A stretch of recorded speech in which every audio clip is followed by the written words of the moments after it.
Good evening and welcome to DUIs and Dingers tonight. This is a Death by Moose Media broadcast. We're going to be doing race number 2. Let's go ahead and pull up the format screen for this race. So DUIs and Dingers is coming at you at Chicagoland tonight. We are going to be doing trucks for this series. Qualifying is going to be 5 minutes. That's going up right now. And then the feature is going to be 90 laps for this race. A little bit of info about the race. So we have Randy Post being the host of this series. Once again, thank you, Randy, for hosting this series. Broadcasting is done by Death by Moose Media. Commentary is done by me, Randall Alvarez, and I have two special guests in the booth with me tonight. I have Carl Handwork and Jordan Cisco. You guys want to say hi? Hello. What's up, everybody? This is Carl. That's not your voice, Jordan. What do you mean, hello? All right, so we're going to be getting at it tonight. It's going to be a really good race. Chicagoland's fun to watch. It's a roval. And with these trucks being, I wouldn't say difficult to drive, but they require a lot of skill. These guys are definitely going to have a good launch. And it looks like we're going from a standing start, so let's go ahead and get into that and watch these guys take off.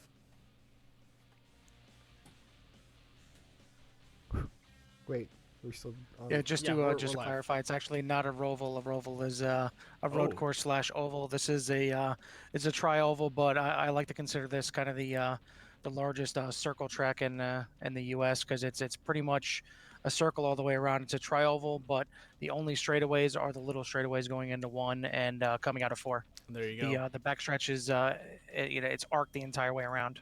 Thank you for that correction. For some reason, I had rovals mixed with tri-ovals. I thought that's what it was. Way to fuck up, Randall. Jesus Christ. This is a child-friendly broadcast. Please tone down your fucks and shit. Sorry. Jordan down just a notch. All right, looks like we're going to go ahead and finish up with this pacing lap.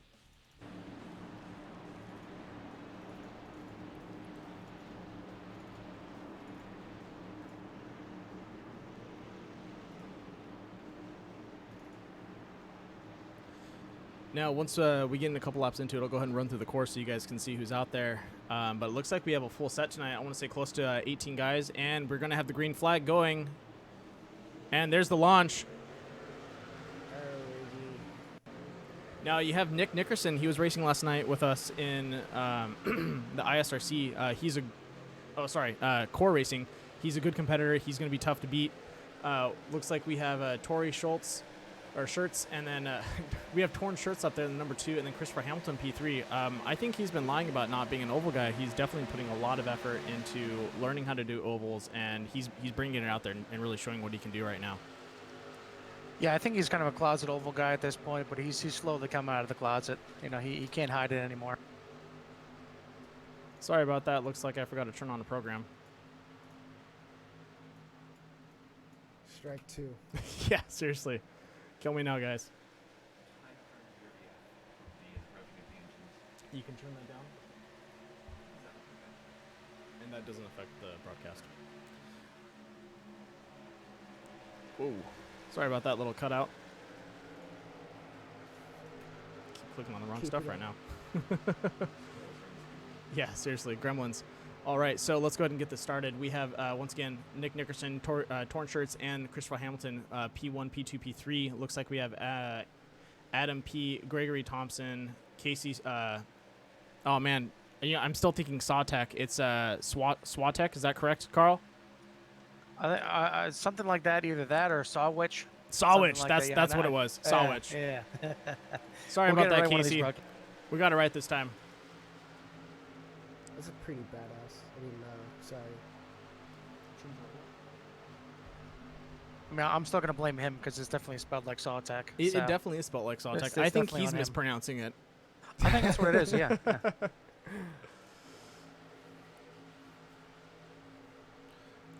All right, so looks like these guys are off to a good start. Still, these guys haven't really packed up. They're a little bit separate. Chicagoland's kind of one of those weird tri-ovals where you can run in packs, but you see people spread out pretty often.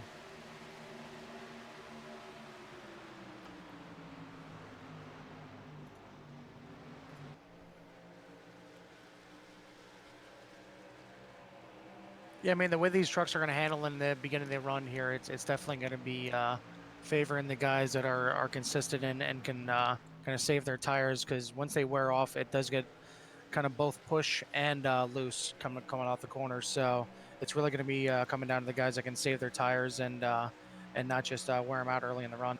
Yeah. How do you feel about people dropping down to the apron? I know with the trucks they sit pretty low, and taking that apron run out of turn 4, you're talking about maybe possibly lifting a little bit. I'm a little worried that might cause an issue for some of the drivers out there. No, here at Kansas, it's not too bad of a transition. Coming out of 4, it's actually a bigger transition coming off of, or like getting down onto the apron than it is coming up and off, because like coming up and off, there's actually a little bit better of a All right, looks like we have a yellow flag out. There, it's smoother. Uh-oh. Let's go ahead and roll the music and cut over to our carnage report. Hey, Carl, can you give me a heads up on who caused that caution? Yep, looking through it right now.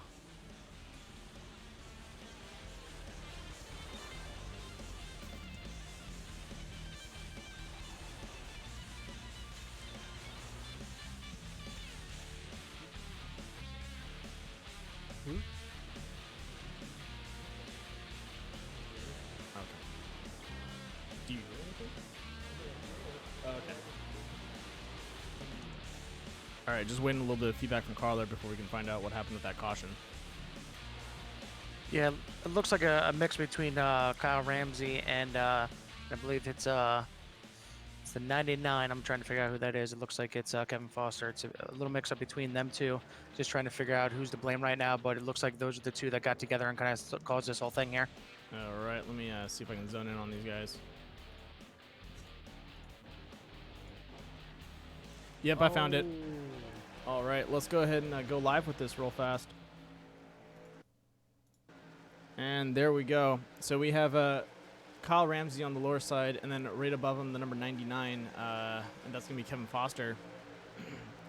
Kyle Ramsey coming into the turn of, I believe, turn 3, turn 4, comes up. Kevin Foster coming down, and these guys meet in the middle, going sideways a little bit, and then Kevin just can't keep it straight. And there we go, pile up. And that is going to be clearing. Looks like 5 drivers got caught up in that. And that is going to be your caution report for tonight.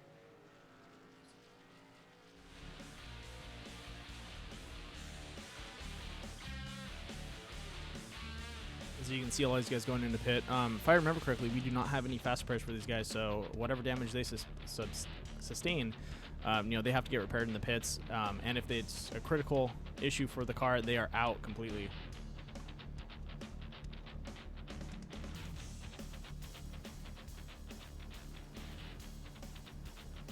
Now, while we're on break, let's go ahead and chit-chat a little bit. I guess to Jordan, have you ever watched racing or watched NASCAR? Yeah, no, I used to watch NASCAR all the time. God, I'm just screwing that up. You're fine, man. Yeah, I used to watch NASCAR all the time as a kid. I love Jeff Gordon. Jeff Gordon was my favorite driver. Now, not so much anymore. Not so much. Yeah, I never was a huge NASCAR fan or truck fan or even just kind of racing, and now I've been doing this for a while, and I've had a blast with these guys. I've learned a lot, and there's still more to learn. Speaking of Jeff Gordon, there's his number. Yeah. Number 24. Who's that? That is Casey Swatek. No. Sawich. There we go. No, it's not. It's Swawich, isn't it? It's something like that. No, it's Casey S. It's Casey it's S. Trevor Baker. That's the number 24. Oh wait, no. Looks like we have a number mix-up right now. That is correct. Casey running as 27 on my numbers, but 24 on the truck. And then let's go to Trevor, who is Rutrow. Car thief. Wait, where is Trevor? I think Trevor is the number 57, and he's showing up as a 24 on mine. Oh, no. He's 24 also. We have two 24s on the field. Yeah, so it looks like Casey doesn't know how to say his name or put a number 27 on the truck, so... Yeah, I'm not going to trust him with any of that definitely have to keep an eye on that. Pretty sure he's been drinking too much tonight anyways. Eating too many of those DuPont paint chips. All right, let's go ahead and run through the field real fast. So we have in the beautiful black, red, and white torn shirts. I'm just kidding, Tory shirts. Yes. It is torn shirts. It's torn shirts. And then right to his left, we have Nick Nickerson in the black and white. And it looks like we're going green. Let's go ahead and get back to that later.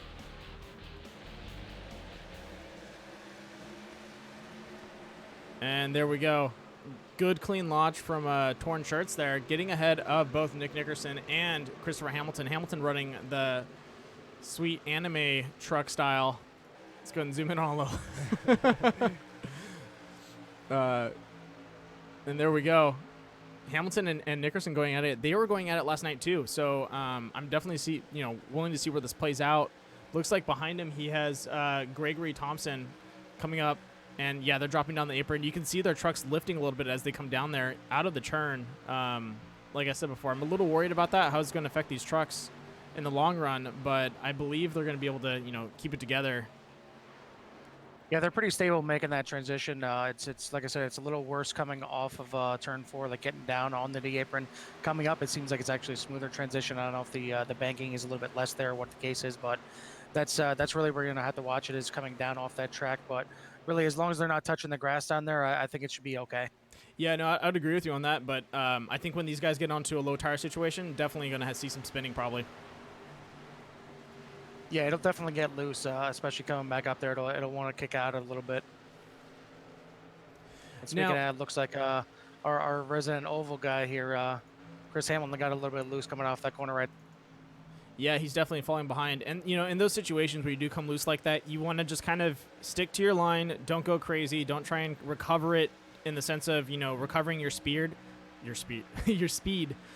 Stay to your line, hold it, get straight, and then come back into the fight afterwards. If you start to try and, recover your line and swing wide or trying to salvage a lot of that speed, you're going to end up going into someone else if it's a tight race. And, you want to stay low, stay out of the way, and then come back into the race and then, race these guys hard afterwards. He did drop back to P7, so he lost 5 positions.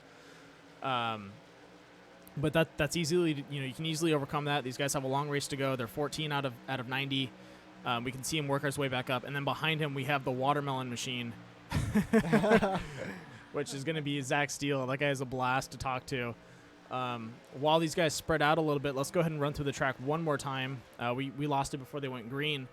So once again, we have Nick Nickerson, torn shirts right behind him. These two going at it pretty tight. And then we have Gregory Thompson running in, I believe that's number 8. And it's yellow and white, very pastel colors. And then followed by the Pennzoil, number 57, Adam Petit. And then Trevor Baker in the Andy's Frozen Custard. If you have never had Andy's Frozen Custard, please try it. It is delicious. I've never been a custard fan, but Andy's Frozen Custard is amazing. And then we have Bryson Clark in the Wicked Boosted, black and green, number 20. Followed behind the Anime, number 15, Christopher Hamilton, our resident oval racer. Zach Steele running in the Florida's Watermelon Association. This guy, he's a blast. Number 14. And then Jonathan Platt running in the awesome Bass Pro Shop Red, 43. Followed by Casey Swatek. I'm going to have a field day with that, with DuPont paint. number 27, but showing up 24. And then we have the monster Robert Smith in the 88. Kevin Foster, winner of last night's race in the Budweiser Camping World, number 99, followed by Randy Post in the 54, another Bass Pro Shop racer. And then Bobby Evanhart, the number 71, Dollar General. If you ever need something, it's like a Dollar Tree. You just got to go in there. You'll find something cheap, and it'll be worth your money. And then we have Ram Racing in the number 91. Looks like Kyle Ramsey's having a little bit of trouble there. He's got some damage to his car. He was caught up in that accident, so it's going to be a little tough. And our favorite, Terry Condas, the one-handed wonder, looks like he's not having a good run today. He's got quite a bit of damage, and with no repairs, definitely going to cause an issue. But he's definitely got a beer in his hand, and he's going to be drinking it tonight. And we have Vernon Barrow in the PADD pad yellow machine right here. That is really yellow. In the number 934, he's going big with those numbers, but let's see if he can bring himself back up. He isn't running in last place, but I believe he can work himself back up the field. He's just got to, drive steady, get up with those cautions, and make his way slowly up the field. He's got plenty of time. You're talking over 60 laps, so he could definitely work his way up there. He's just got to put in the time and effort. Is Terry missing a hand? Yeah, I think there's really two things happening right now. One, Nick is kind of getting to his groove, and he's starting to pull away now from Torn. They definitely had a good battle for a couple laps there, but he's starting to stretch his legs and check out a little bit on the front of the field. And I think the other thing that's happening is like you said, Terry is going slow enough now that beer's not getting shaken up. So he's definitely enjoying a nice cold one right now. And unfortunately, riding around in the back right now. Yeah, to answer Jordan's question, Terry is not missing a hand. He just drives with one hand on the wheel and one hand in the beer. Nice. Alrighty. Hold on. Alright,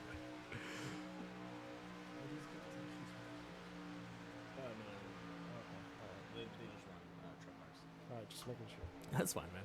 So it looks like we had a good move from the number 20, cutting in and getting around the number 24 there. Sorry, take that back. Number 57. No, that is 24. Sorry. I have to remember there's two 24s out there. Thank you, Casey, for screwing me up there. Casey, what's his name again? Casey Swatek. Swawich. Swatch. It's Swatch now. Casey Swatch. Sawwich. Sandwich. Casey Sandwich. There we go. Boom. Done. Solved it. Nah, Casey's a great guy.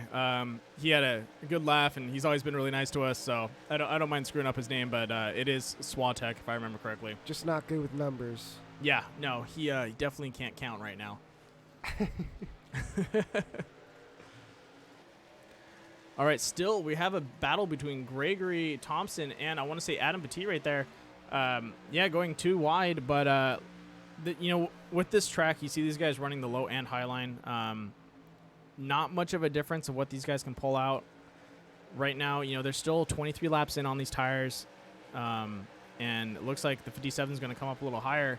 You're not going to be able to make much moves without anyone really supporting on Chicagoland. It is not a very long track. Drafting isn't really a thing on Chicagoland, but with having someone behind you, giving you a nudge where it needs to be is really going to make the difference between getting around someone or just staying neck and neck with them, trying to beat them on small mistakes. And that's the tough part in Chicagoland is if you don't have support, it comes down to making, the small movements and really trying to overcome someone on a small mistake that they make. And it looks like the 57 is going to lose that. Yeah, and really, I mean, in the short run, the 57 is in the preferred line. The short way around the track is the bottom, and he is actually in the faster line. But what you're seeing now, getting kind of halfway through the run of these tires, is those tires are falling off. Greg's running the outside, and he's kind of saving tires out there, and it just doesn't seem like Adam has anything to fully complete that pass and kind of move up in front of Greg and start saving his tires a little bit, and that's bringing Bryson right into the mix here. Yeah, no, I'd agree with you on that. He's got him isolated to that low line, so as he wants to stay aggressive with him, he's going to have to really work hard on keeping his tires alive, and that's pretty much a no-go.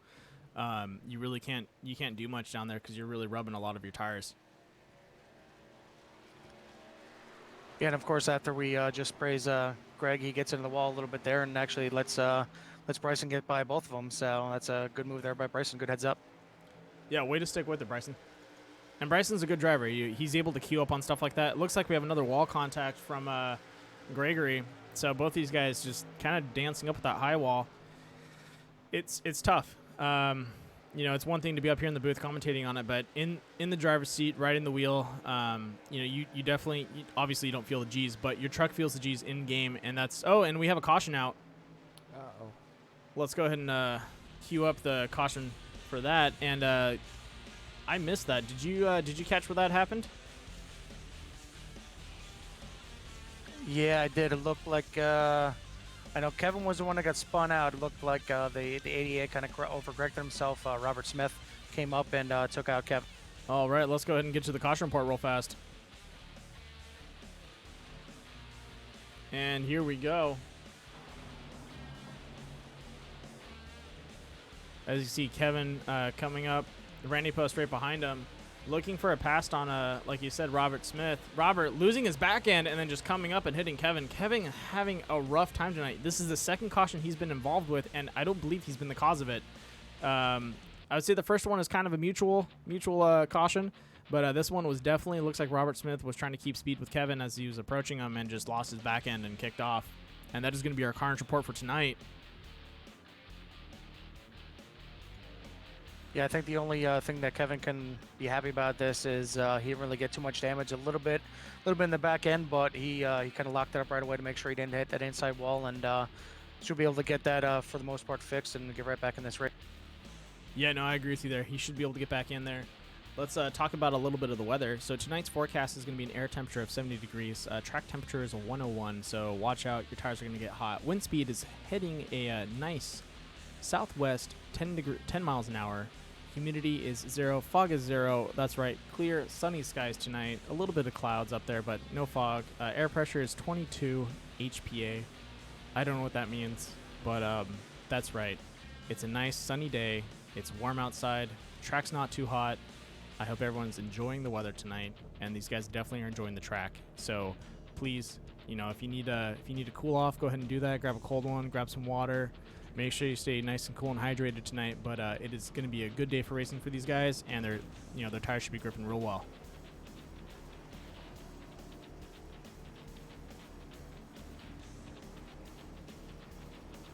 All right, Carl. So looking at the lineup tonight, what do you think is going to be the outcome of tonight's race? Who'd you pick as your winning horse? Well, honestly, after seeing Nick the last couple nights, running, I mean, he's definitely a force to be reckoned with. So he's going to be up there. I know Torn Shirts is definitely a good competitor. He'll be up there. You see Bryson. He started towards the back of this race, and now he's finding his way up there. So you definitely got a lot of the heavy hitters up there, but it's still really early. So it's really just kind of keeping your truck clean in the beginning here. But I would say kind of the cream of the crop has kind of already made its way up there. I mean, even Gregory Thompson can throw his hat in the mix.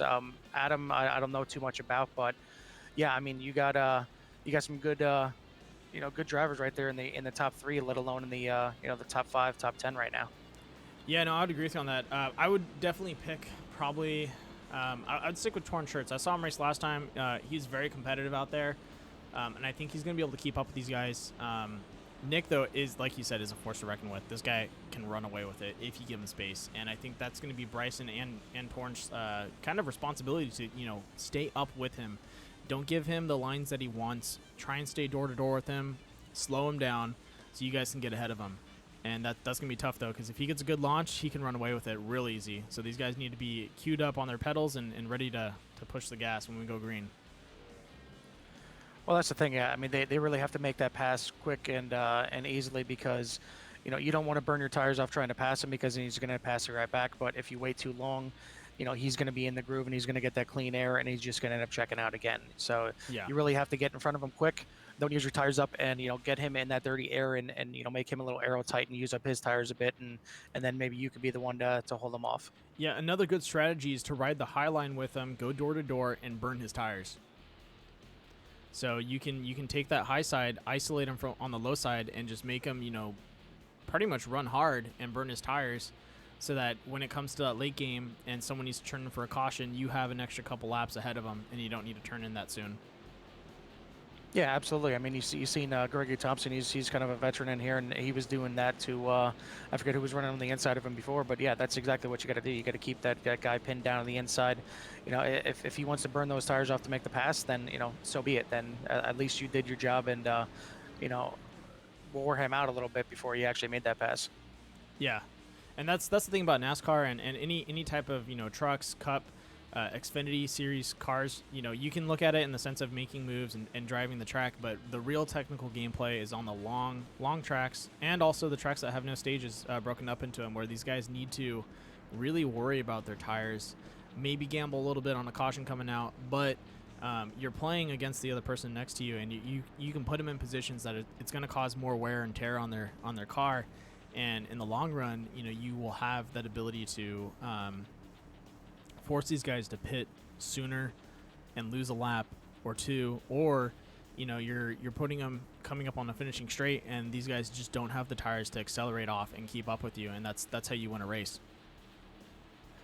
Yeah, I mean, every race you're out here, it's pretty much a chess match. Whether it's all green flag runs, and the green flag is out. Sorry to interrupt you there, but go ahead. I was just gonna say if it's a long green flag run, you got to figure out when you're going to make that pit. If you're going to pit early, pit late, If it's, a caution fest, you got to figure out, maybe take 2 tires, take 4 tires. Either way, there's always, a chess match going on. And Yep. right now, sorry no to pun interrupt. We're intended, going you 3 got Nick wide. Nickerson in there as the. We had Jonathan Platt lined up with, I believe, Adam and Bryson. Looks like John making a good move, sealing that deal. Sorry to interrupt you there, but like you were saying, it's definitely a chess match out there. Yeah, and right now, I mean, like I said, no pun intended. Nick is the queen out there. He can make any move he wants right now, and it's everybody else is going to be the one that has to kind of trap him in a spot where he doesn't want to be in. Yeah, and that's key. Really identifying those players and working with your fellow drivers to maybe queue up on someone that's doing a really good job and trying to slow him down. Looks like Nick is definitely running away with it. Looks like I want to say John's trying to catch up to him, and I think John can. John's a good driver.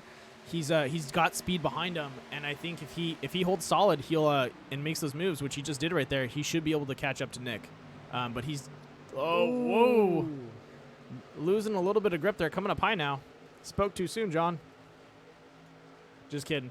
But like I said before, John's a good driver. He can drive aggressive, he can drive passive, and he definitely can make some fast moves, as you were seeing there before. Looks like he made a mistake coming in a little too hot there, but definitely.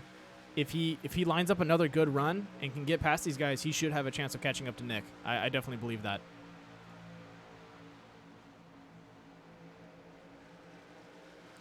And looks like Hamilton making his way back up the field, moving up to P6 now, holding solid at 7 for a while, and looks like he's prepping up some passes.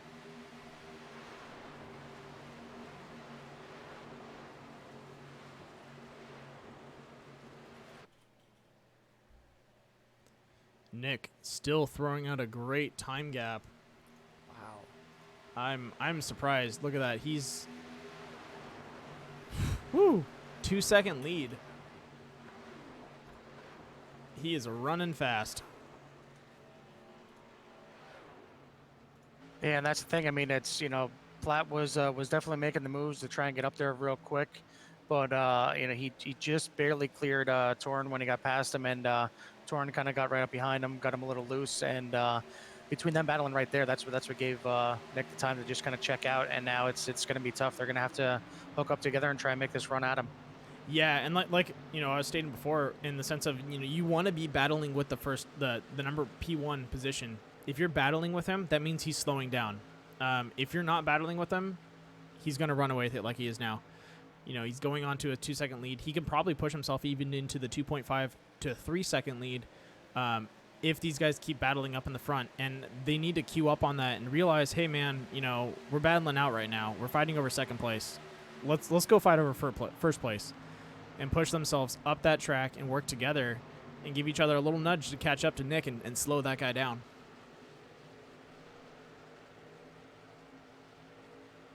Yeah, I think what you're seeing right now is I think Jonathan Platt is a little bit faster than Torn Shirts, and if he gets around him, he may be able to run down Nick, but he's having a real tough time trying to get around Torn here, and it's going to get to the point where he's going to have to either make an aggressive move to make this pass and then start running him down, or just kind of back off and let it be for now, because we're not even halfway through the race, so you don't want to tear anything up too early. Yeah, and we're getting to the halfway point. We're 5 laps away from halfway. But, it's still too close or too soon to call. Someone can make a mistake, lose their back end a little bit, and bam, we're back to a re-rack, and, sky's the limit now after that. And if I was in their position, I honestly wouldn't want a caution to come out soon. I would want the caution to probably sit out, maybe another 30 laps or so from this position, forcing Nick to go into the pits. Because if Nick has to take a pit run, you can go in, grab 2 tires, and get ahead of him, and then battle him out until the next caution. And that's where you're going to play your game. But it's a little bit of a gamble out there when you're doing that. You're playing that chess game of really trying to line it up and just get ahead of him so you can slow him down for the next couple laps following. Yeah, and that's the problem. I mean, if the caution does wait until another, 30 or so laps, it's really going to be too late because you take 2 tires at that point, and whether it's inside tires or outside tires, they're just the truck's going to want to snap on you because I mean, you see, like even Torrin out front here, he's kind of almost dirt tracking it off the corner, so the 2 tires aren't going to help you enough that it's actually going to stabilize the car. For you'll get that quick lead, but you need another quick caution, and then at that point it's really kind of useless. It's a gamble. Yeah, but I yeah, think if you get that is. quick lead, you can battle them out and keep them slow enough. But you Yeah, need you need to play the outside line on them. Yeah, if you can control the truck, long enough for like maybe a 10-lap run, so that way your 2 tires hold his 4 tires off for that little bit and burn him up. That's about the only shot right now. But yeah, I mean, it's you see he's checking out almost at least a half a tenth a lap at this.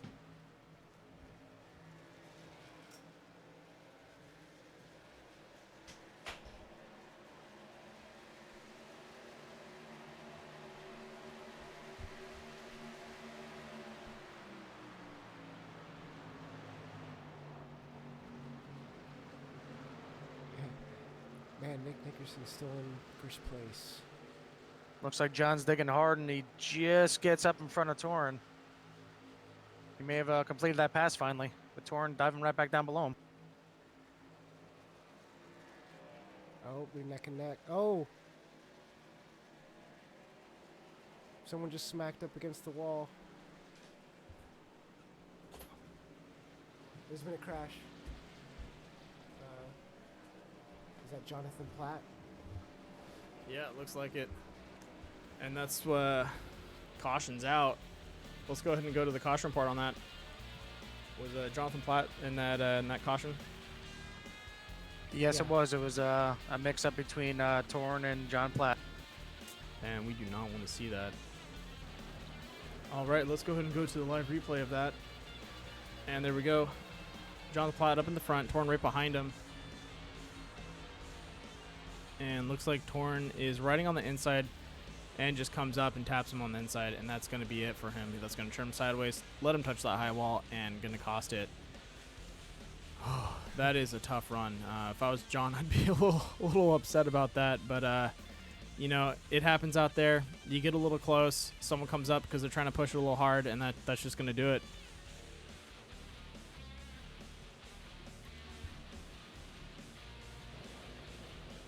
And that is going to be our caution report for tonight. Sorry I had to step out for a second and use the restroom.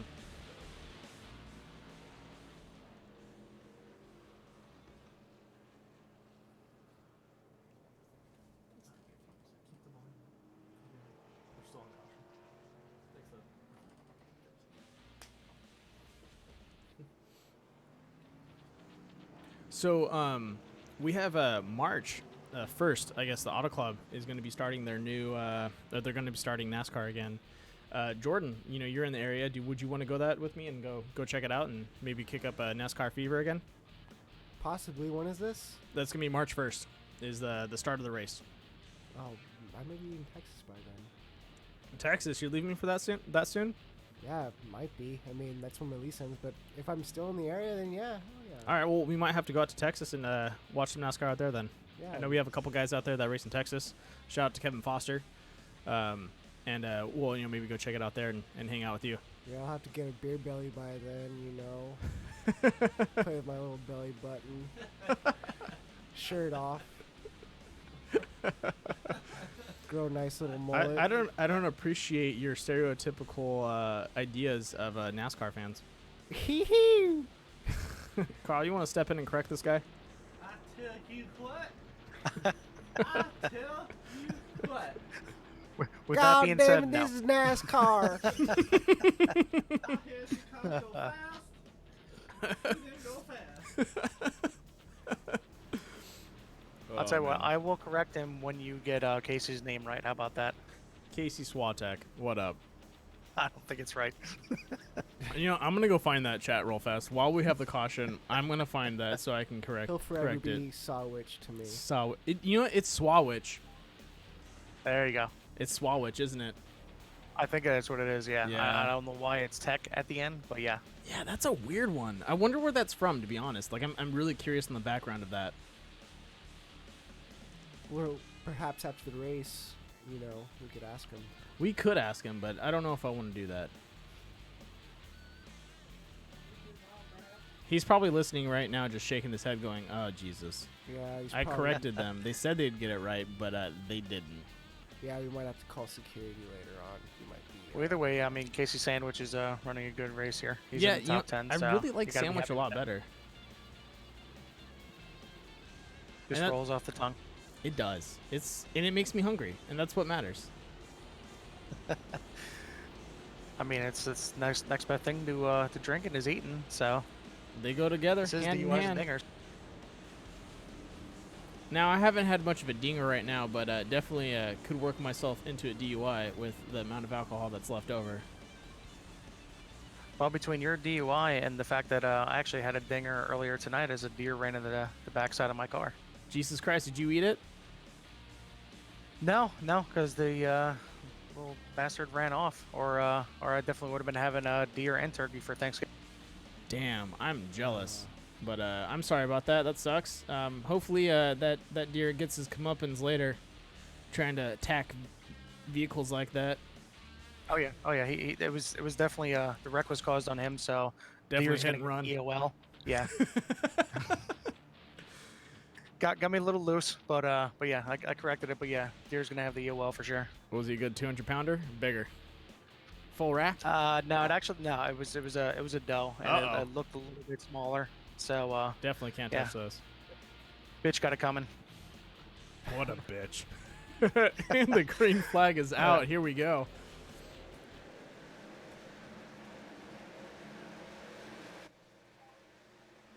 Clean launch by Nick again. This guy is on the pedal at the right moments too. I'm jealous.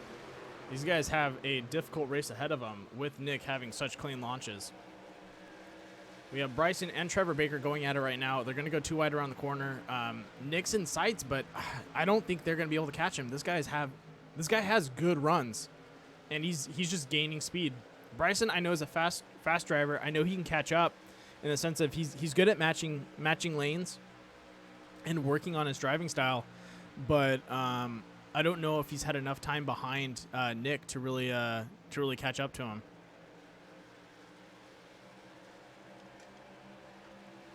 I know last night, he did the same thing. He kind of matched Nick's lanes, and then Nick had a bad run, and Bryson was able to do the same thing and just, keep lead ahead of him. But yeah, I don't know, Carl. Do you think Bryson's gonna be able to match him and catch up? I mean, he does seem like he's hanging with him. I mean, he seems like he's really the first threat, that's actually been been able to stick with him, and he actually seems like he's even running him down a little bit. So this is the first time that Nick's going to have some pressure on him since Torn was giving him some pressure early in the race. So let's see how he handles it. I mean, really, it's going to take a mess up by Nick to get anybody a chance. So let's see what Bryson can do to him here. Yeah, and it looks like we're going to have a nice little battle right now between the 57 and the number 8. And in the front, we have the number 24, Trevor Baker. These guys are running neck and neck right now, and they have Trevor in their sights. They're probably going to go 3 wide around, I'd say turn 3, turn 4, if they're able to keep speed around this corner. Hamilton's still holding a nice solid P6. I don't think he's seen an opening yet. He definitely had some good runs, but I think he needs to really queue up on some people's lines that are maybe doing a little better than him, and just kind of match them so he can catch up to them.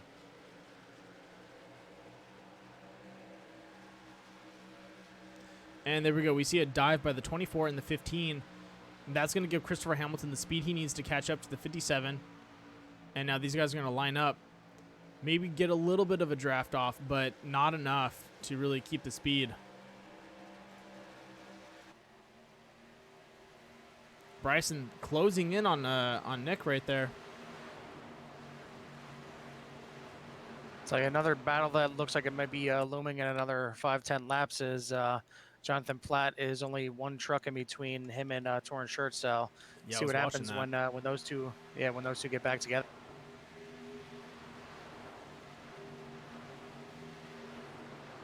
Yeah, those guys will definitely be at it.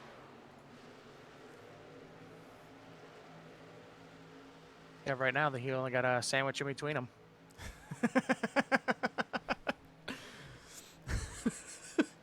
That was a bad joke. Dad jokes all around. Oh yeah. And Nick, I think Nick's at it right now. Bryson had a good run, and I don't think he's able to keep up with him anymore. This is Nick running away with it. Yeah, and it's right like I said. I mean, Bryson, he drove his truck hard and tried to get by him quick, and now you see he's worn out his tires just a little bit more than Nick, and that's giving him that advantage right now. Yeah, and that's so tough because you want to catch him on those get-goes. You want to get him on the break, and when that green flag hits and he guns it, you have to be on par with him. If you're not on par with him, you're going to find yourself, having to burn tires to catch up, and nobody wants to be burning tires to catch up to someone because, yes, you can catch up for a little bit, but in the long run, what happens? They pull away from you, and it's tough. It's tough to be out there when you need to make those moves, and it's a hard one to call because you want to close the gap, you want to battle it out with them, but sometimes the gap is too far to close, so you might gain a couple, tenths of a second, but in the long run, they're just going to pull back out ahead of you because you're trying to burn tires on them. Well, that's correct, and it's almost even twofold because you're going faster because you're getting that draft, very little bit of it, but you're still getting that draft, so you're going a little bit faster into the turns, so that's eating up the tires. And then when you get behind these trucks in the corners, you're getting a little aero tight, and that's just burning those tires up even more. So I mean, you're almost doing double the damage to your tires while you're catching up to the guy. Yeah, it's killer. that'll really ruin your day in the sense of driving out there. And to top that off, if there's no cautions that come out and you run 40 laps on those tires, you're really close to biting the big one. Yeah, and that's where you almost have to figure out, okay, am I faster than this guy? Well, how am I going to pass him? And you almost need to make it in 5 lap increments. So you need to run hard for 5 laps so you can pass him. If not, you're gonna have to back off and save some tires and go at it again. But if you run 10 straight laps trying to pass that guy and you don't make it happen, you're done. Yeah. Now we're gonna go ahead and ride in with Christopher Hamilton right now. He's getting passed by both of the 15. Oh, sorry, wrong car. I'm riding with Gregory. He's getting passed by Christopher Hamilton and the number 33 Schultz up on the high side. Let's go ahead and jump into Schultz's car. You can hear him riding that high side. His tires are kind of burning a lot, but he doesn't have to push as hard as Hamilton just did just to get in front of him. And now if Hamilton is going to play some defense, he needs to be careful because Torn Shirts. I want to say Schultz because Chase Scholda. Yeah. I'm mixing up names right now. Torn Shirts a little bit. Wants to get ahead of Chris Hamilton, and we saw him on that low side kind of just gaining speed, and Hamilton, just doing what he does best, which is don't sweat the people behind you, drive your line. If someone's gaining on you, that's fine. If they get behind you, that's okay. When they go to make a pass, that's when you make a move.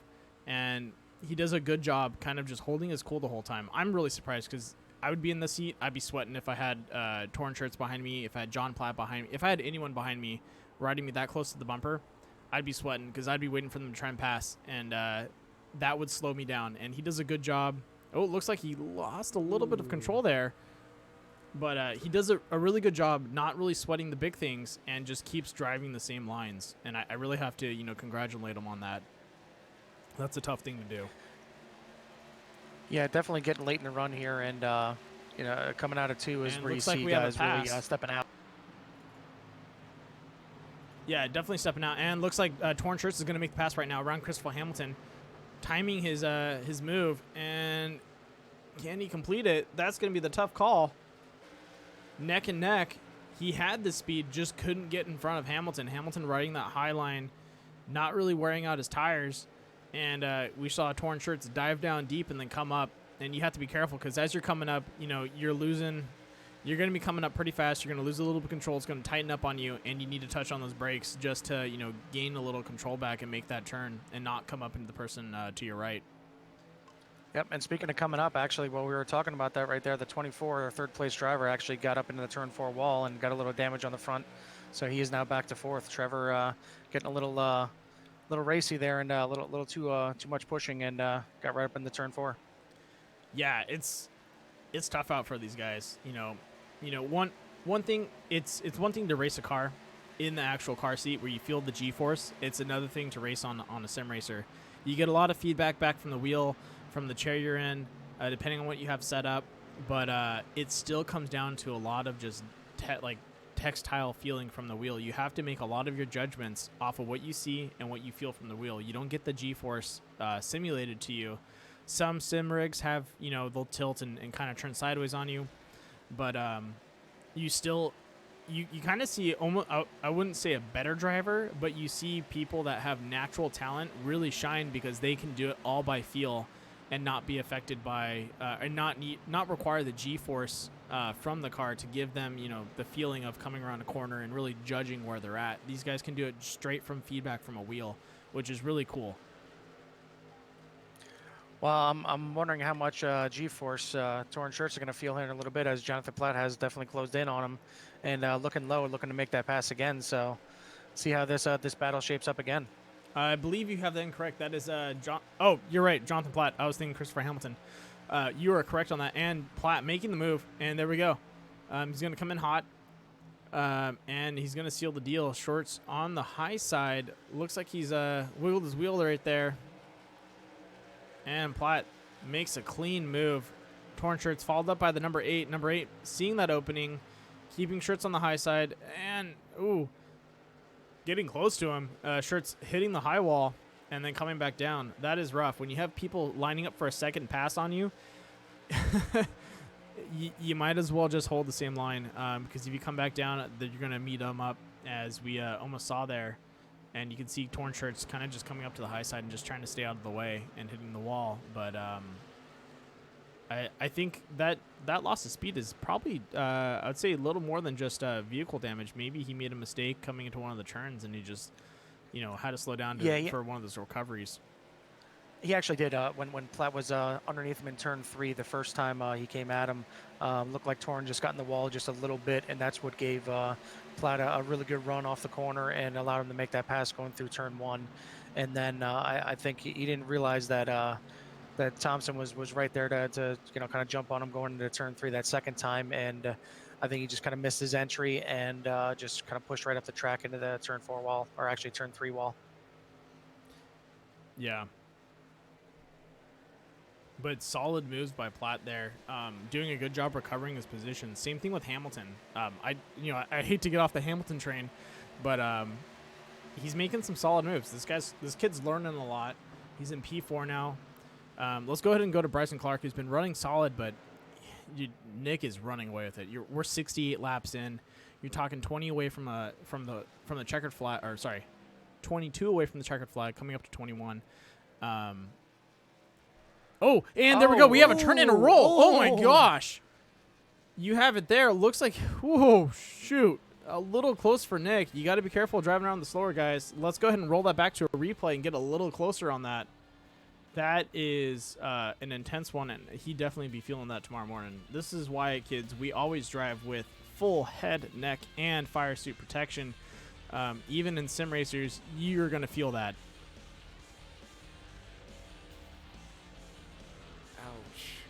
Yeah, that made me feel it. All right, here we go.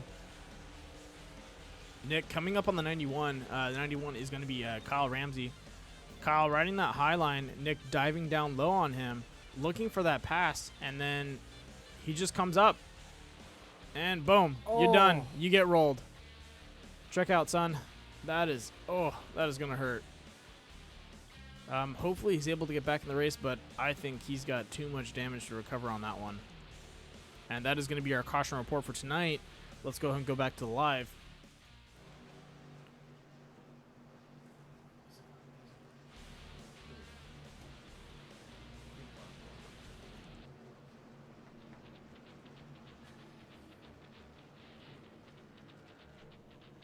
All right, you want to give me some feedback on that, Carl? What'd you think?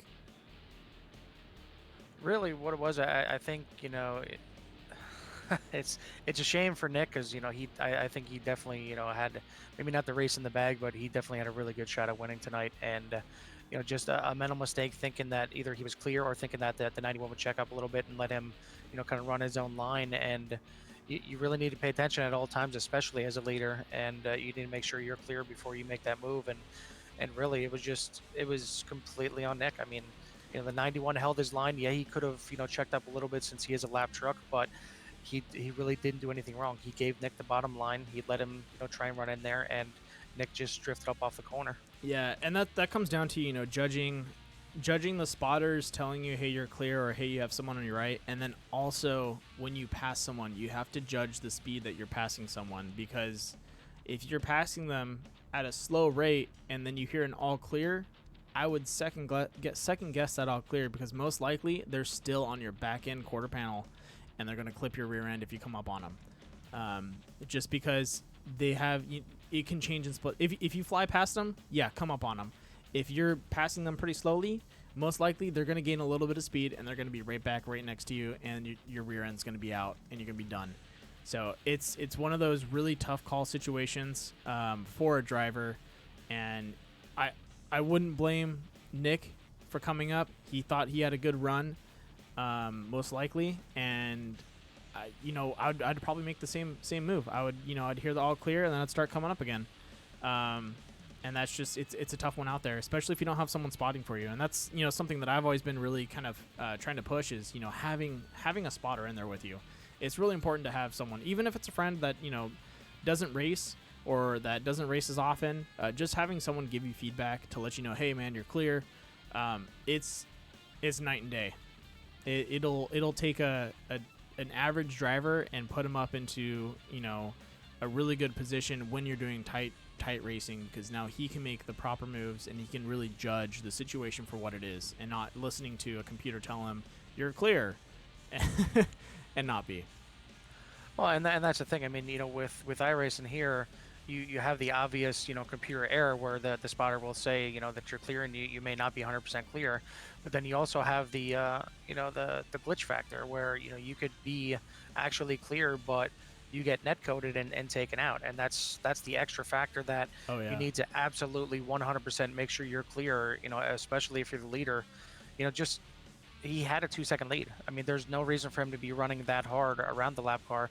Just back it down another 5 miles an hour, stay low off the corner, let the lap car have the high line wherever he wants to go, and keep driving. I mean, he controlled this race the entire way, and now he's got the speed to come back up there, don't get me wrong, but he's going to need another caution here pretty quick, because now being a lap down, he's got to get that lap back and go through the field again. So I think you're going to see a very pissed off Nick Nickerson, and maybe a little pissed off at himself for what he did, but you're definitely going to see some passing now, I think.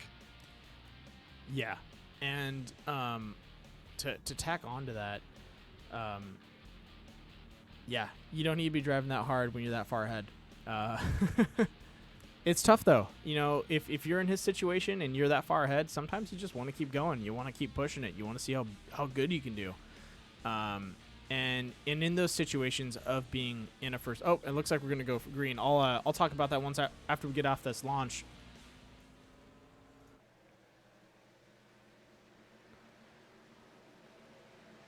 And the green flag's out. Solid launch by Bryson. And now, if Bryson can pull away from John Platt and the Adam, I think he will have a solid run too, because he was following Nick the whole time. He should have a good cue on what Nick does to gain speed. And now, we're going 3 wide. Looks like Sawich is involved in this. Yep. Torn Shirts and Randy Post and Sandwich were going at it 3 wide around the corner. And Post coming up high. It looks like he dropped low. And looks like we have a... wow. I don't know if you're watching this, Carl and Jordan, but Nick Nickerson a lap behind and eating up the field. This is pretty crazy. He's just moved up 2 positions within under a couple seconds, and he's going for another. Yeah, what you're going to see now is Nick is going to fight hard for 2 reasons. One, he's got to get that lap back, so he's either going to try and get it back, the good old-fashioned way and passing everybody to get that lap back. He's not going to be able to, pass the field and then come all the way back around and pass him. But if that caution comes out, he can pit with the leaders and then make a good solid run through. Yeah, and get a lucky he's dog definitely to going to be swing pushing around. hard. But you also see another guy that was up there earlier in Jonathan Platt. He has worked his way all the way back from that earlier wreck with torn shirts and he's in second again and trying to make a run here at Bryson. Yeah, and I honestly want to see Jonathan Platt up in the front. The last couple of races I've seen him race, he's just gotten a little too rough towards the finish, and it's been not in his favor. He's a good driver. He's a solid driver. He's a funny guy, and I really think that he can be up there. It's just when it gets to those close door-to-door situations, it's where it gets tough for him. You get him in a spread-out situation like this, in a race for first and second and third, solid position for him. That's where he queues up. And we saw him eating up the field just like Nick is, and really making those moves. It looks like Hamilton coming up into the 57. Can he finish off that pass, though? And I think so. Ooh. That is a good move from Hamilton right there. I think he has been lying the whole time about not being an oval racer. Would you agree with that, Carl? Yeah, like I said, I think he's a closet oval racer. He doesn't want to admit it right now, but the secret's out. Yeah, you're an oval racer, Chris. He's really good on road, but he's starting to get good on ovals here too. Is that the anime waifu? Yeah, I think it is. Number Yeah, 15, that right? that's Chris, the number 15, and Yeah. the waifu. Chris-san. You gotta pull your mic a little closer, Jordan. Oh, you have to get like right on it. Yeah, that's what you gotta do. You gotta talk into it, nice and sweet like. And back to let's not get too carried away, but I still can't stop talking about Nick Nickerson right now. Holy shit, this guy is running for it. Like if you were watching a track and field race, this guy would be just coming up from the rear and passing everyone. This is insane. He had a solid line the whole race, and he's just using it again. And he's able to make passes even when he doesn't have that line that he was used to racing. And I'm really impressed by that. That's a lot of that's really good racing quality out of a driver. To be able to be that dynamic and be able to pass around people and also pull away on just a solo race. That's really good. Yeah, it's really good racecraft to be able to put your truck, kind of wherever you need to be to make that pass in that turn, or wherever it needs to be. And he's doing it right now. I mean, you see he can run the low line, he can run the high line. He made a bunch of passes low, and now it seems like he's still diving down to try and pass Platt here, but he can pretty much put the truck wherever he wants to right now. So I think these drivers up front better hope that their caution doesn't come out, because he is still going to be a threat for this win. Oh yeah, and you don't want that caution with 10 laps to go. Just wanted a quick mention to the number 33 torn shirts, making some clean passes right now, working his way up the field from P6 into P5. He should be getting around Gregory. It looks like Gregory is able to defend him, but definitely some clean passing around some of those guys out there. And back to what you said, let's go ahead and zoom in on on Nick and Platt. Nick needs to be careful. Platt's a rough rider. He'll get into it with you. So if you're gonna make a pass on him, you need to make sure that it's gonna be clean and fast, because Platt does not want to give a position. And that's one thing to commend Platt about. He likes to fight for his positions. He wants to be up there, and you really have to stick to your guns out there. And Platt does that. He sticks to his guns and he wants to race hard with you guys.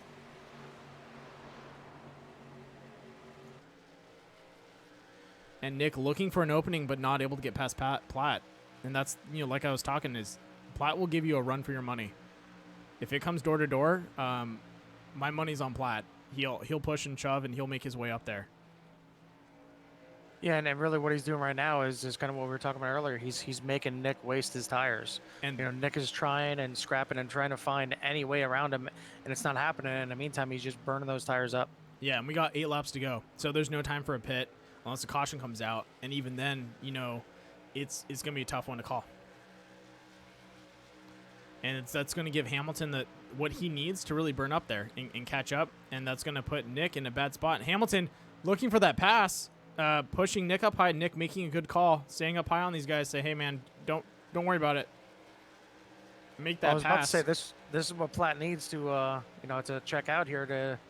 For those two to fight, but then Platt just got really loose off of turn 2 there, so that kept Hamilton right in there with him. Yeah, and you know what? Like we've been saying before, Hamilton's not someone to scoff at. He'll surprise you. He's a consistent driver, and that's where it's deadly. He's new to oval driving, but he's very good at driving the same line over and over and over again. And oval driving is consistency. Any driving is consistency, and he does a really good job being consistent. Whether or not he's the fastest guy out there, he's consistent, and that's the key to the race. Really, is to throw out the same times, even when you're going around people. Well, I think what you're seeing is actually even a little reverse psychology here. Is actually Chris Hamilton being so consistent, running that high line through 1 and 2. It's actually making Platt kind of burn his tires off. That's why you see him almost dirt tracking it out of turn 2 every time here. Like even right here, he's just trying to get a faster run, sliding out because he's trying to run really hard and keep Chris behind him. And meanwhile, Chris is getting a really good run off of 2 every time, and saving his tires. Yeah, and it's killer out there. And that's a good move by Platt too. You want to your 5 laps to go. You can kill your tires a little bit. Depending on how long they've been out since the last caution. You can race aggressive like that. You can kill your tires and just keep yourself ahead. If it's going to get you to the finish line with 4 laps to go, I think it will. And just a quick shout out to our #1 racer at the moment, Bryson Clark, with a 2.3 second lead on the whole pack. That is amazing. I believe Nick was up there too in the close to 2 to 3 second lead. And Bryson, like I said before, he's really good at copying lines. I've talked to him before on it. Sometimes he has a rough start. He's a good enough driver to get himself up into the P4 situation, and then he finds someone that does better than him, and he follows them, and he matches their lines, and he improves on it, and then he overtakes the person, and he goes to the next guy, and that's where he really shines, is really kind of following behind someone, matching their lines, and not really doing too much of an improvement, but waiting for them to make a mistake, and then he just copies it, takes over, and boom. You're not going to get any distance gained. You're not going to get any distance lost. This guy will hold solid the whole time. Yeah, I mean, it's like you said, he did it last night in Core. Like he was not comfortable with Myrtle Beach, and that's why he didn't even really qualify. Started in the back and worked his way all the way up there, seen what Nick was doing up front in that race, and just followed him until he figured out that line. And then when he got that opportunity, he pounced, and Nick had a bit of a slip up, and Bryce went on to the win. Yeah, and that's tough. Oh, Hamilton going sideways. No. Can he recover it? Oh, I don't think so. He's going to go ahead and turn around fully. Oh, this is going to get hairy. Hopefully no one hits him. We'll stick with the action. He's getting me to cringe a little bit. Whoa. Not the anime waifu. No. Hamilton. Yep, and unfortunately that was coming to the white flag, so no yellow flag, and that is unfortunately going to put Chris way back there now. Yeah, and finishing lap right now. Bryson getting ready for him to cross the finish line. And there we go. Bryson taking position 1, Hamilton number 2, and number 3. We have Gregory Thompson. I was going to say torn shirts. My bad. Gregory Thompson, and then the rest is history there. These guys, close racing. Once again, we had torn shirts, Casey Swatek, oh my gosh. I'm sorry. Casey Sandwich. Adam, Bobby Everhart, Randy Post. Randy Post actually making some good moves. He was in the back for most of the race and made his way half up the pack. So he gained at least 5 to 6 positions. Solid moves on him. Kevin having a rough run, getting hit twice. Looks like someone just went sideways. Trevor Baker going back and forth a little bit. Zach Steele, I believe he's also new to ovals. He's doing a good job trying to hold it in there. Hamilton looks like he's out of the run. He dropped down pretty far after that turn. Nick, same thing. He's a lap behind. Terry and Ramses, want to award those guys for just sitting out there and driving with the race. I know it's tough when you're in the back, when you're in last position and you want to be up there, but sticking with the race and sticking in there, grabbing the points and finishing the race is what matters. And I really commend guys that stick in, even if they're a lap or 2 behind. That's what I want to see out there. I want to see people that stay through the race the whole time and enjoy racing for what it is. Whether or not you finish in first place, you're out there having fun, you're racing with the boys, and that's really all that matters. And let's talk about Bryson going for a back-to-back win 2 nights in a row. I'd be really happy with myself too. That's awesome. Now, if I was Kevin Foster, I'd knock him around again like last night. I'd just take him out. He's done. I think Kevin's searching around for the victory lane. He's trying to find the victory lane to push him out, right? Exactly. All right, let's go ahead and line these guys up into the booth and run the results for tonight's race. Oh, look at this. Oh, he's showing him off. He's like, dude, this is how you do burnouts. Watch me. Nice. It's like a dance-off, but on the road. And there we go. Once again, Bryce O'Clock, first place. Second place, Jonathan Platt. He's well-deserved second place. He's drove hard, dropped back, drove hard again, and got up there. Gregory taking third. Run music. And let's go ahead and get over to pulling these guys into the booth so we can talk to them.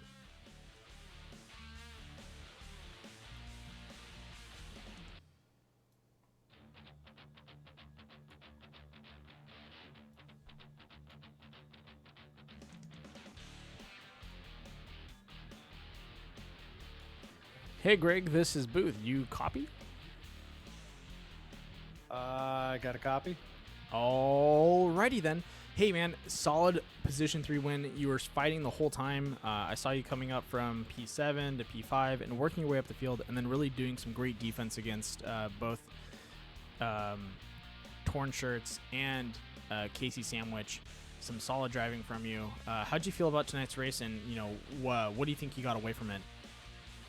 I think the race was the truck was very, very loose there. I mean, you had to wheel these things around.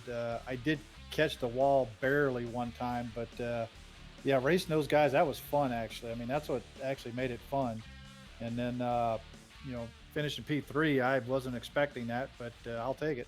You did a solid job out there. So, yeah, it might be an unexpected P3, but definitely well-deserved out there. You did a good job defending and fighting your way up the pack and holding position. So, seeing the trucks being a little loose, you guys, everyone out there drove really well. There were a couple cautions, but other than that, it's some solid driving out there. Carl or Jordan, do you guys want to chime in on that? Yeah, I was just going to say I expected that you would have said that was kind of an unexpected third place with you kind of being in the back and watching Chris trying to make that pass on Platzow. What did you think when Chris came off of turn 4 there and kind of hooked it a little bit? Did you think he might snap back and come up into the field right away, or were you just hammered down and closing your eyes? I was pretty much hammered down, closing eyes, and staying as far as the top as I could because I saw him spinning around. And I couldn't let off the gas because the white flag had already flew. So I knew that I had to keep it in the gas no matter what, because otherwise the 33 was only a 4/10 behind me and was gonna catch me if I lifted. So that was one of those, just hold the gas down and pray. Did you just pull a Days of Thunder off right there? Just stepped on it and pushed through? No, normally I take the low line there. So that was actually a little different taking that high line because it did get a little loose in the top there because not a lot of people were running up there. So yeah. I guess it was a little dirty. So, but yeah, that top line was the first time I took it all night tonight. So that was like a little scary there, especially on the last lap. Well, I think it's actually turn 2 almost seemed like it was the decider if somebody was gonna loop it or hit the wall or something like that. It almost seemed like if you dove down to the low line, that was kind of the quick line, but if you got on the gas a little too quick, it was stepping out on you. So how did you feel going through turn 2 kind of late in the run? Like, were you more comfortable up top, just kind of saving tires, or diving down low and kind of wrestling it off the corner? Actually, I was riding, if you watched me, I was riding middle to top lane pretty much the whole night. In fact, Adam and I, he got into me a little bit there getting into 1, because I don't think he was expecting me to stay as high as I was, because I was not taking it all the way down to the line when I went down there. So, I mean, it was no harm, no foul. I mean, we just basically traded some paint and we didn't cause a caution or anything, so it worked out. Yeah, well, solid driving out there, man. Great job on that P3. Even though it was unexpected for you, I think you deserve it. You were driving solid the whole race, and good to see you up there, man. Will you be out here for next week? I should be, depending on if my work schedule allows it or not. But all right, I wasn't here last week because I'm one of the founding members of the league, and I was in the middle of moving, and Carl knows this too. So. Oh yeah, that's family and moving. Family and life comes first before racing. Yeah. Well, we'll talk about priorities later. All right, appreciate you. One last thing. Thank you. One last thing. Is there anyone would like to thank for the race? Thank Randy for putting these things on, man. I tell you what, he does a hell of a job running this league, and I enjoy racing with this league. It's a good group of guys. Yeah, I definitely agree with you there. Yeah, good God, there's a lot of work that goes into this that I had no idea goes. Like, holy crap! A lot of moving pieces. I was about to cuss. I know this is family friendly. Awkward silence. Yeah, no, you can cuss. It's okay. It is family friendly, but it happens. Yeah, thanks again, Greg, for coming in, and we'll go ahead and move on to the next guy. But yeah, good solid run, and can't wait to see you next week, man. Yep, 10-4. Have a good one. You too. Good third place, buddy. Finally, in the booth, Jonathan Platt with a solid run today, a Cinderella story of going up and down through the rankings. Here he is. Let's hear him. How do you feel about tonight's race? I ain't got much to say. Oh, you're really quiet, man. 1 second. I said I ain't got much to say. Really?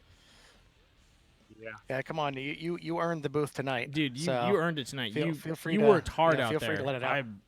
You got to let it go. Yeah.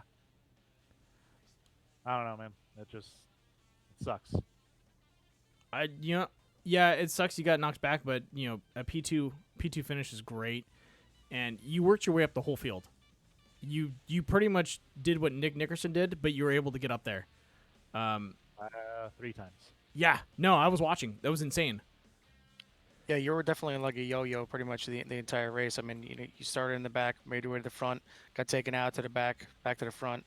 I mean, what do you think you were doing better than everybody else that was, because everybody's out there either driving too hard and burning off tires or, trying to, just kind of pussyfooted around to save tires. So what do you think worked better for you than anybody else? Carl, come on, man. You're my biggest competition in some of these leagues. I can't give away what I was doing. I was watching the whole time, so I was watching what you're doing. I want you to tell the viewers. Yeah, Basically, everybody went to the top side, and I knew that if you're going to try and pass cars, you're going to have to make the bottom side work. So I was I would drive it down in the corner, and where they would roll off the corner, like roll off the throttle getting into the entry. yeah.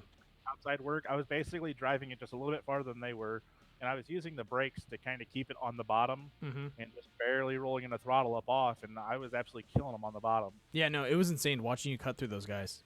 It was beautiful, dude. Seriously, artwork. Yeah, and seconds nothing. I think the best battle that I seen for you tonight was when you and Chris were battling at the end there, because you had to run hard through the bottom of the corner and basically dirt track it off of turn 2 a bunch of times to keep Chris back there, because he was riding that high line getting a good run off of 2. Yeah. But yeah, I mean that's where he needed to pass you was down low, unless you just got a little too upset off the corner. Yeah, I wasn't really worried about Chris. I was keeping him about the same distance behind me at all times. I was really just more worried about Bryson, but I knew from the start of that run that I'd made the wrong choice, but I'd taken a fast repair at all that entire race. I was still racing on the damage that I had from when that 33 turned me. Oh shit. I knew that I made the wrong decision as soon as we took off. I figured we'd have another quick caution. Of course, tires play a huge game there. Yeah. So I wanted to be like second, then use my fast repair, then go back out and race Bryson, but I just went green to the end. But as soon as we basically got into clean air behind Bryson, the damage kind of made me a little bit more tighter than I wanted to be, throughout the run.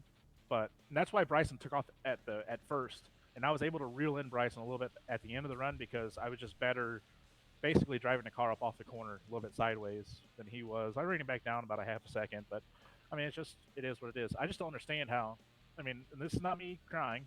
This is just me from what I was told after we crossed the checkered flag.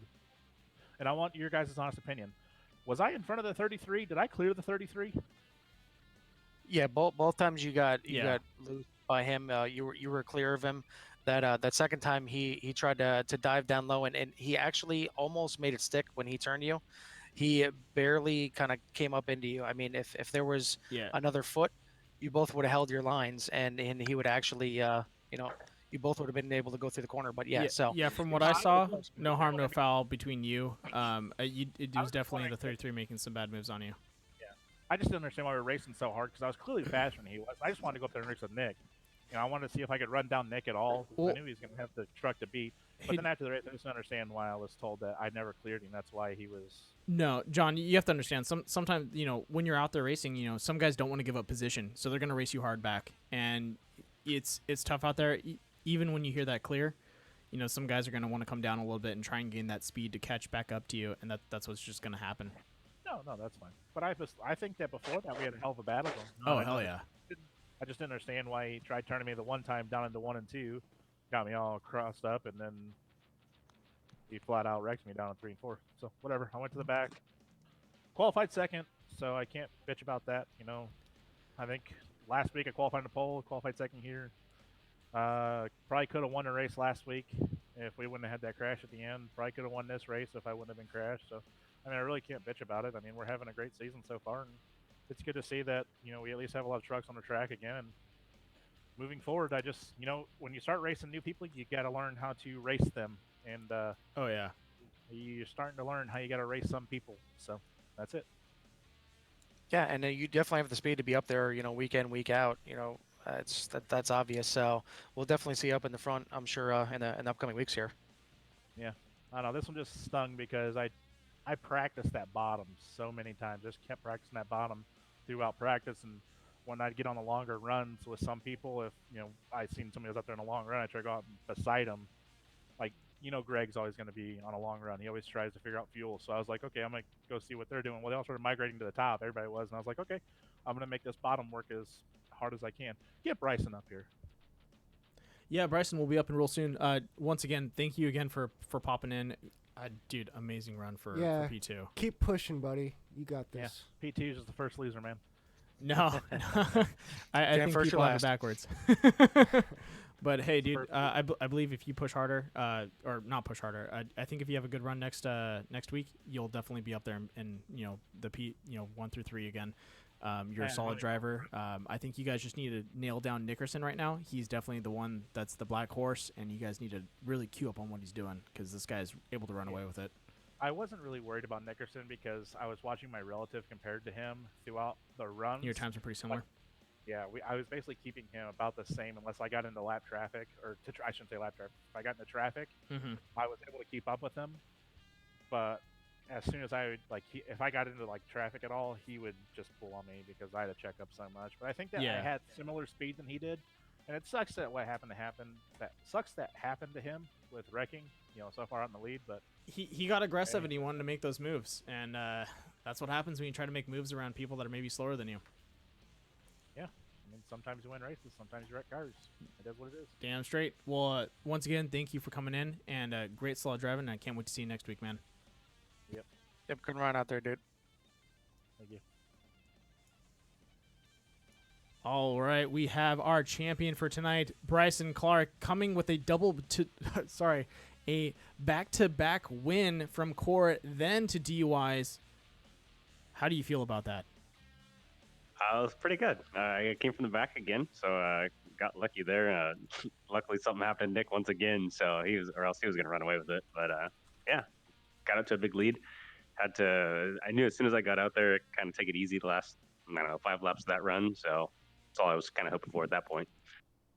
Yeah, no, you did a good job. You did what you did last night, which is match the person that's faster than you and then just take it away from him. I'm blown away by that. Being able to match someone from, you're talking about a 1 second lead, and you're able to match his lines and then queue up on that, and then when he drops off, you just took it away.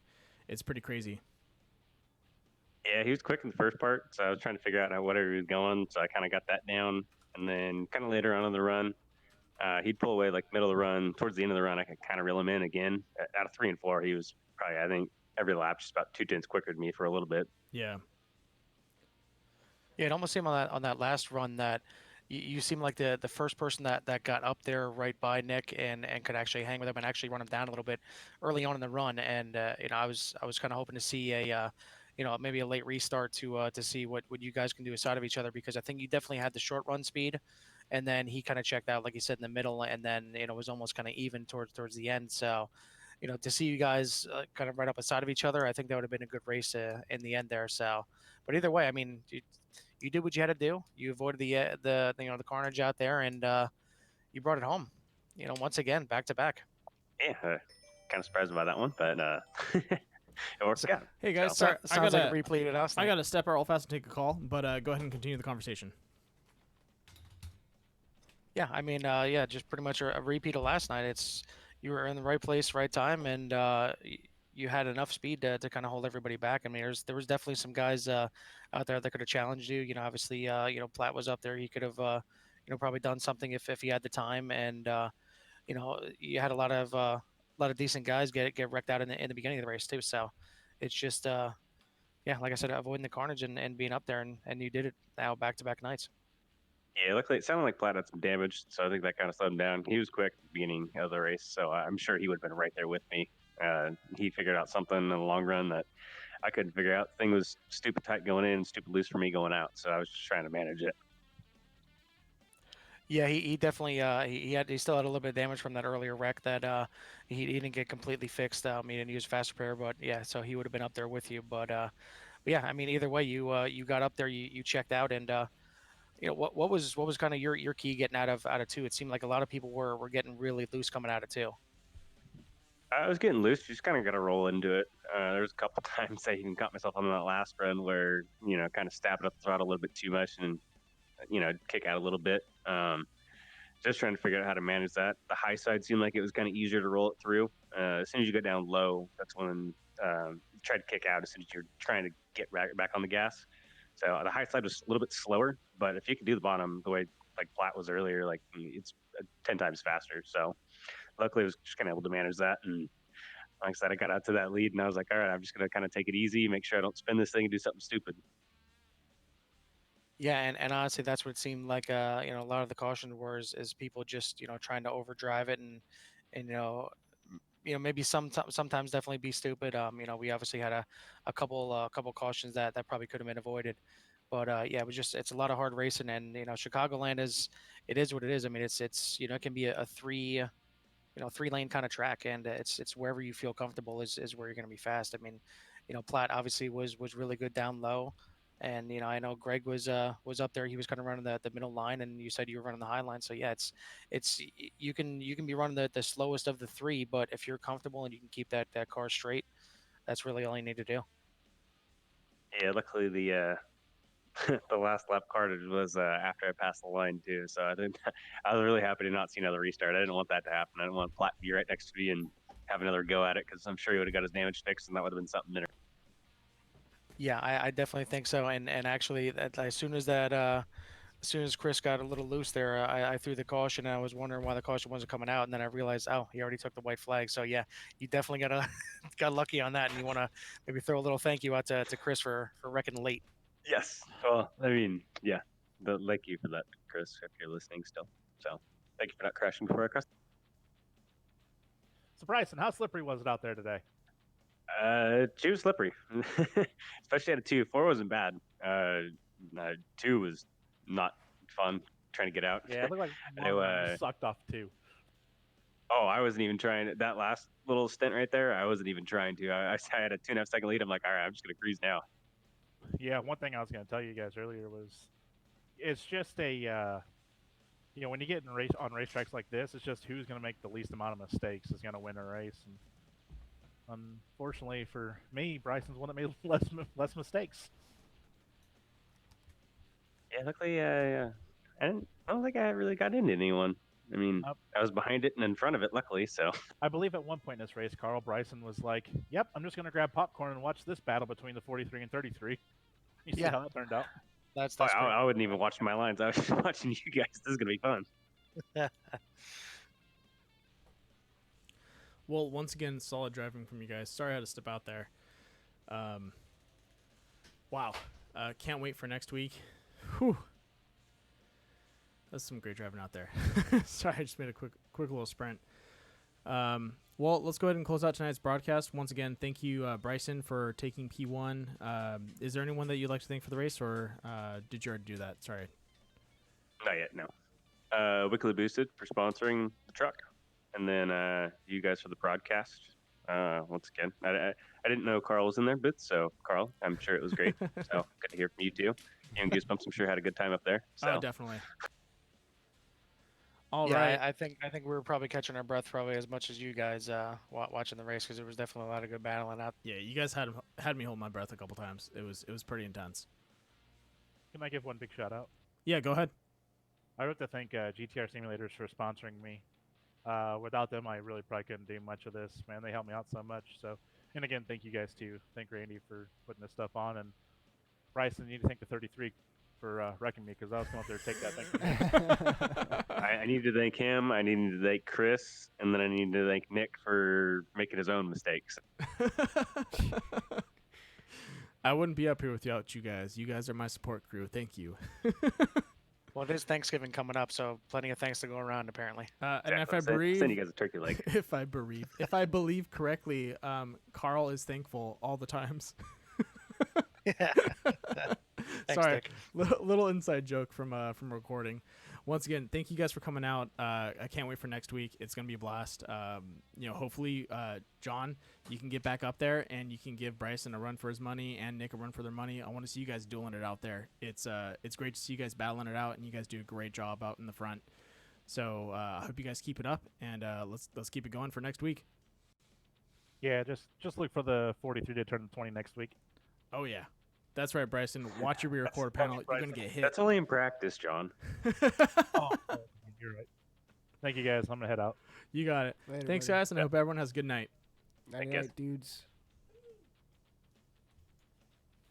All right, that is going to be it for tonight's broadcast. Once again, don't forget to tune in next week. We'll be up to bat with everything after Thanksgiving weekend. It's going to get a little hairy out there. We have, once again, Thanksgiving coming up, so we won't be doing the Community Gamers podcast. We'll be 2 weeks off. Next week, we'll be starting it up again. We'll have, I believe we have Bryson invited for that or someone else.